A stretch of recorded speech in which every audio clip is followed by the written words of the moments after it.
जय हिंद दोस्तों, स्वागत है आपका ऐसे कॉन्सेप्ट एजुकेशन पे। आइए हम लोग क्या पढ़ रहे थे, वैदिक सभ्यता। क्या वैदिक सभ्यता पढ़ रहे थे। अब वैदिक सभ्यता को हम लोग दो भाग में बांटे थे, ऋग वैदिक यानी पूर्व वैदिक काल और उत्तर वैदिक काल। अब देखिए पूर्व वैदिक काल या ऋग वैदिक काल जो हम लोग पिछला वीडियो में पढ़ चुके हैं। आज हम लोग क्या पढ़ेंगे, उत्तर वैदिक काल। क्या उत्तर वैदिक काल। और उत्तर वैदिक काल भी लगभग हम लोग को कवर हो चुका है। सिर्फ जो एग्जाम टाइप ऑब्जेक्टिव टाइप जो क्वेश्चन होता है वो बचा हुआ है। तो आइए आज उसको हम लोग कवर कर लेते हैं। क्या आज उसको कवर कर लेते हैं। उसके बाद हम लोग फिर अगला वीडियो आएगा जो जैन धर्म पाएगा। क्या जैन धर्म और बौद्ध धर्म, वो दोनों भी बहुत इंपॉर्टेंट टॉपिक है।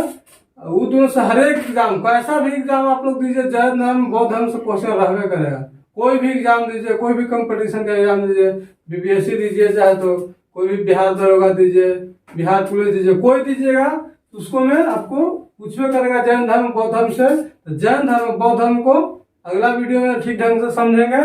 आइए आज हम लोग क्या पढ़ते हैं, उत्तर वैदिक काल। क्या उत्तर वैदिक काल। और उत्तर वैदिक काल का समय देखिए 1000 से 600 BC यानी 1000 ईस्वी पूर्व से 600 ईस्वी पूर्व तक का समय को उत्तर वैदिक काल कहा जाता था। क्या उत्तर वैदिक काल कहा जाता था। 1000 ईस्वी पूर्व से 600 ईस्वी पूर्व तक को समय को उत्तर वैदिक काल कहा जाता है। और इसी समय के बीच के जो घटना है उसको हम लोग को पढ़ना है कि उत्तर वैदिक काल में क्या क्या हुआ था। इसके बारे में हम लोग को आज जानकारी ले लेना है। देखिए उत्तर वैदिक काल, हम लोग ऋग वैदिक काल पढ़े थे तो क्या पढ़े थे, उस समय राजा का महत्व उतना नहीं था। और उत्तर वैदिक काल जैसे ही आया उसमें राजा का महत्व बढ़ गया। क्या राजा का महत्व बढ़ गया। और राजा का जो पद होता था उसको वंशानुगत कर दिया। यानी हम राजा हैं तो मेरा बेटा अगला राजा, मेरा बेटा होगा उसका बेटा होगा अगला राजा, यानी वंशानुगत कर दिया। राजा का जो पद है उसको वंशानुगत कर दिया। ऋग वैदिक काल में क्या देखे थे हम लोग कि राजा को उतना महत्व नहीं था, धीरे धीरे राजा का महत्व बढ़ता गया। और उत्तर वैदिक काल में पूर्ण रूप से राजा का महत्व बढ़ गया। और राजा जो है अपना जो पद है वो वंशानुगत कर दिया। क्या वंशानुगत कर दिया। आइए उसी बीच में क्या अवर्णा का जन्म आधारित हुआ। क्या अवर्णा जो होता है उसका जन्म देखिए, ब्राह्मण, क्षत्रिय, वैश्य और शूद्र, ये चार भाग में बांट दिया कि शूद्र है, वैश्य है और क्षत्रिय और ब्राह्मण जो जैसा काम करता था उसको हिसाब से उसका कैटेगरी बांट दिया। आइए उस समय का क्या था कि जब उत्तर वैदिक काल हम लोग ऋग वैदिक काल जब देख रहे थे, पूर्व वैदिक काल उसको में क्या देखे थे कि विदेशी व्यापार नहीं होता था और मुख्य रूप से जो था पशुपालन पर आधारित था। क्या उसका व्यवसाय जो था पशुपालन था। मगर जैसे देखिए उत्तर वैदिक काल जैसे ही आया वो प्रमुख व्यवसाय क्या बन गया, कृषि। तो उस समय कृषि क्यों नहीं था, क्योंकि उस समय साधन, कृषि करने का साधन उस समय पूर्व वैदिक काल में नहीं था, कम था, इसीलिए आदमी कृषि पर जोर नहीं देता था। और उत्तर वैदिक काल में कृषि करने का साधन हो गया तो मुख्य व्यवसाय यानी मुख्य जो उसका आधार है कृषि हो गया। क्या कृषि हो गया। और जो ऋग वैदिक काल, पूर्व वैदिक काल में जो पशुपालन था मुख्य, वो अब आ गया दूसरा पर। क्या दूसरा पर आ गया, माने मुख्य व्यवसाय बन गया कृषि और उसके बाद फिर पशुपालन। क्या पशुपालन। और जो उसमें देखे थे क्या कि विदेशी व्यापार नहीं होता था।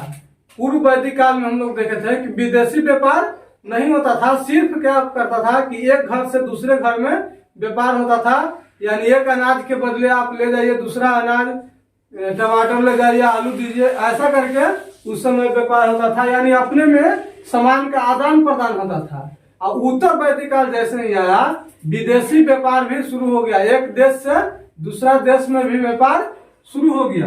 पूछेगा कि विदेशी व्यापार शुरू किस काल से हुआ था, तो उत्तर वैदिक काल। क्या उत्तर वैदिक काल से विदेशी व्यापार शुरू हो गया।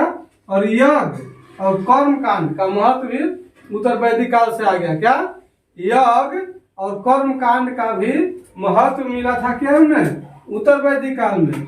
और जो उत्तर वैदिक काल का पूछता है क्वेश्चन, उत्तर वैदिक काल का जो है प्रमुख देवता, क्या प्रमुख कृषि हम लोग देख लिए, क्या कृषि था उसका मुख्य आधार, मुख्य व्यवसाय कृषि था। और देखिए प्रमुख देवता कौन थे, तो प्रमुख देवता उस समय का उत्तर वैदिक काल का प्रमुख देवता प्रजापति थे। कौन थे? प्रजापति। अब देखिए जल को देवता को उत्तर वैदिक काल में क्या कहा जाता था, तो जल को देवता को वरुण कहा जाता था। क्या? उत्तर वैदिक काल में जल को देवता को वरुण कहा जाता था। और देखिए कुछ जो नदियां हैं उसका प्राचीन नाम यहाँ से भी क्वेश्चन एग्जाम में आता है। जहां जहां से क्वेश्चन एग्जाम में आता है उसी को हम लोग नोट डाउन किए हैं, उसी को हम लोग लिखे हैं। और पूरा समझे कि पूरा वीडियो लगभग महत्वपूर्ण होगा। देखिए प्राचीन का जो नदी था उसका प्राचीन नाम और जो वर्तमान नाम है उसको देखिए विस्तास्ता। क्या? विस्तास्ता। उसका अभी झेलम, परुष्णी था पहले, अभी क्या हो गया? रावी। सादा नीरा को गंधक और सरस्वती घाघर। क्या? घगर हो गया। और दिशा देखिए जो अभी हम लोग पूर्व पश्चिम उत्तर दक्षिण कहते हैं, तो देखिए पूर्व को क्या कहा जाता था? प्राची उस समय कहा जाता था। उत्तर वैदिक काल में पूर्व को प्राची कहा जाता था। क्या? प्राची कहा जाता था। और पश्चिम के प्रातीची। क्या? प्रातीची। और उत्तर को उदीची। उदीची। क्या? उदीची कहा जाता था। पूर्व को प्राची कहा जाता था उस समय उत्तर वैदिक काल में, पश्चिम को प्रातीची कहा जाता था और उत्तर को उदीची कहा जाता था। क्या? उदीची। दक्षिण का उल्लेख नहीं है। क्या? दक्षिण का उल्लेख नहीं है। हम लोग सिर्फ तीन कोई देखेंगे, पूर्व, पश्चिम और उत्तर को। उसके बाद कुछ ऑब्जेक्टिव टाइप क्वेश्चन बनता है, उसको कवर कर लेते हैं। क्या? हल रेखा। उस समय जो उत्तर वैदिक काल में हल रेखा, जो हल के द्वारा सिरा तैयार किया जाता था, उसको क्या कहा जाता था? सीता। क्या? सीता। अब मुद्रा की क्या था? निष्क कहा जाता था या शतमान। क्या? निष्क या शतमान कहा जाता था। उसके बाद कौशाम्बी नगर। क्या? कौशाम्बी नगर से पहली बार पक्की हुई ईंट मिला था। क्या? पक्की ईंट, जो पकाया हुआ ईंट मिल रहा था वो पहली बार कौशाम्बी नगर से मिला था। कहां से? कौशाम्बी नगर से। वो उत्तर वैदिक काल का था। क्या? उत्तर वैदिक काल का। देखिए जो दो महाकाव्य हम लोग देख रहे हैं, जो हिंदू धर्म का जो दो महाकाव्य है रामायण और महाभारत। क्या? रामायण और महाभारत जो उत्तर वैदिक काल में ही लिखा गया था। क्या? उत्तर वैदिक काल में ही लिखा गया था। और जो गोत्र आज हम लोग देखते हैं, तो गोत्र नामक शुरू संस्था तैयार हुआ था। क्या? संस्था तैयार हुआ था। तो गोत्र नामक संस्था का जन्म उत्तर वैदिक काल में ही हुआ था। क्या? उत्तर वैदिक काल में ही हुआ था गोत्र नामक संस्था का जन्म। यानी गोत्र जो हम लोग आज बोलते हैं, जो देखते हैं ब्राह्मण आपके यहाँ पाठ कराने तो पूछेंगे कि आपका कौन सा गोत्र है, तो देखिए गोत्र नामक संस्था का जन्म भी उत्तर वैदिक काल में हुआ था। और यज्ञ की तुलना, क्वेश्चन ये पूछता बहुत ज्यादा, यज्ञ की तुलना टूटी हुई नाव से किया जाता है। क्या? यज्ञ की तुलना टूटी हुई नाव से किया जाता है। वो कहा? मुंडको उपनिषद से। क्या? मुंडको उपनिषद से। देखिए आता है क्वेश्चन यहाँ से भी, श्राद्ध की प्रथा सबसे पहले कौन शुरू किया था? तो देखिए दत्तात्रेय ऋषि जो थे उनके बेटे थे। कौन? निमि। तो निमि ही शुरू श्राद्ध का कार्यक्रम शुरू किए थे। श्राद्ध करना शुरू निमि शुरू किए थे। आइए इसको एक बार फिर से रिवाइज कर लेते हैं ताकि हम लोग को वीडियो में पूरी तरह से याद हो जाए।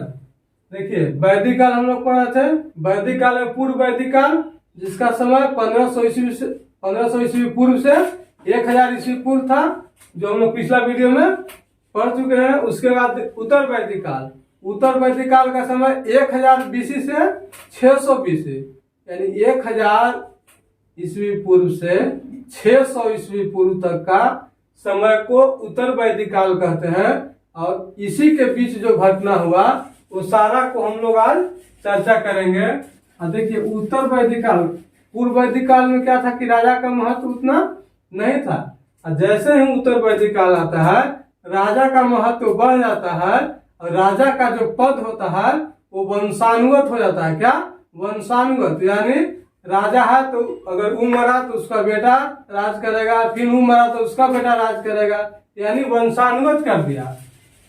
और उस समय ब्राह्मण क्षत्रिय वैश्य और शूद्र, क्या ब्राह्मण क्षत्रिय वैश्य और शूद्र को विभिन्न भागों में बांट दिया। उसके बाद क्या था कि उत्तर वैदिक काल का प्रमुख व्यवसाय, क्या प्रमुख व्यवसाय देखे थे हम लोग ऋग वैदिक काल। ऋग वैदिक काल में क्या था कि प्रमुख व्यवसाय था क्या पशुपालन। इसको में उत्तर वैदिक काल में क्या हो गया कि पशुपालन नीचे आ गया और कृषि ऊपर आ गया, यानी प्रमुख व्यवसाय क्या हो गया कृषि और उसके नीचे आ गया पशुपालन, क्या पशुपालन। उसके बाद क्या कि विदेशी व्यापार भी शुरू हो गया। हम लोग पूर्व वैदिक काल में देखे थे कि विदेशी व्यापार नहीं होता था, सिर्फ एक घर से दूसरे घर में व्यापार, यानी कुछ घट गया तो एक घर से दूसरे घर में, यानी इस एक अनाज के बदले दूसरा अनाज ले जाता था आदमी। तो उत्तर वैदिक काल में क्या हुआ कि विदेशी व्यापार भी शुरू हो गया, एक देश से दूसरा देश में भी व्यापार शुरू हो गया। और यज्ञ और कर्म का इसी समय उत्तर वैदिक काल से ही शुरू हुआ। और प्रमुख देवता उस समय का प्रजापति, जो प्रमुख देवता उत्तर वैदिक काल का पूछ रहा है कि उत्तर वैदिक काल का प्रमुख देवता कौन है, तो प्रजापति है। कौन प्रजापति थे। और जल के देवता पूछा कि उत्तर वैदिक काल में जल का देवता कौन थे, तो वरुण। कौन वरुण। कुछ जो नदियां था प्रमुख जो नदियां हैं उसको नोट डाउन कर दिए हैं। यहाँ से भी क्वेश्चन पूछता है तो विस्तास्ता को झेलम, क्या झेलम, परुष्णी के रावी, और सादा नीरा गंडक, और सरस्वती को घगर कहा जाता है। और उस समय का दिशा, क्या जो आज हम लोग पूर्व पश्चिम उत्तर दक्षिण करते हैं, उस समय पूर्व को क्या कहा जाता था, तो प्राची, क्या प्राची, और पश्चिम को प्रातीची, क्या प्रातीची, क्या प्रातीची पश्चिम को, और उत्तर को उदीची, क्या उदीची, यानी उदीची कहा जाता था उत्तर को, और दक्षिण का उल्लेख नहीं है। उस समय हल रेखा, उत्तर वैदिक काल में हल रेखा को सीता कहा जाता था, क्या सीता। मुद्रा, मुद्रा को क्या कहा जाता था, निष्क या शतमान, क्या शतमान। कौशाम्बी नगर से ही पहली बार उत्तर वैदिक काल का जो पक्की हुई ईंट का हम लोग साक्ष्य देखते हैं वो उत्तर वैदिक काल का ही है। उसके बाद दो महाकाव्य, जो हिंदू धर्म का जो दो महाकाव्य है वो उत्तर वैदिक काल में ही लिखा गया था, रामायण और महाभारत। उसके बाद गोत्र जो देखते हैं हम लोग आज, गोत्र का भी जन्म, यानी गोत्र नामक संस्था का भी जन्म उत्तर वैदिक काल में हुआ था। यज्ञ की तुलना टूटी हुई नाव से मुंडको उपनिषद में किया गया है। किसको में, मुंडको उपनिषद में। यह भी संबंध रखता क्या उत्तर वैदिक काल से ही। और श्राद्ध, क्या श्राद्ध जो है, श्राद्ध का कार्यक्रम कौन शुरू किया था, शुरू में उत्तर वैदिक काल में ही श्राद्ध का कार्यक्रम शुरू हुआ। और वो शुरू कौन किया, निमि, कौन निमि शुरू किए, जो दत्तात्रेय ऋषि के बेटे थे। कौन दत्तात्रेय ऋषि के बेटे थे निमि, जो शुरू श्राद्ध कार्यक्रम को शुरू किए। उम्मीद करते हैं वीडियो पसंद आ रहा होगा। वीडियो पसंद आया तो वीडियो को लाइक शेयर एंड चैनल को सब्सक्राइब जरूर कर लें। धन्यवाद।